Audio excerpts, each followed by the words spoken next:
رب پاک فرماتا ہے وہاں پر میدان میں دو گروہ تھے، ایک مسلمانوں کا گروہ تھا، ایک کافروں کا گروہ تھا۔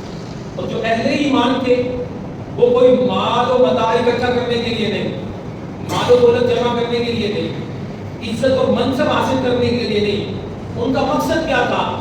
خالق کائنات فرماتا ہے تقاتلوا فی سبیل اللہ، ان کا مقصد صرف اللہ کے راستے میں جہاد کرنا تھا، ان کا مقصد رب کی رضا حاصل کرنا تھا۔ اور دوسری طرف جو کفار تھے ان کا کیا مقصد تھا؟ وہ مسلمانوں کو صفا ہستی سے مٹانا چاہتے تھے، رب کا نام مٹانا چاہتے تھے، وہ اللہ رب العزت کے نام لینے والوں کو ختم کرنا چاہتے تھے۔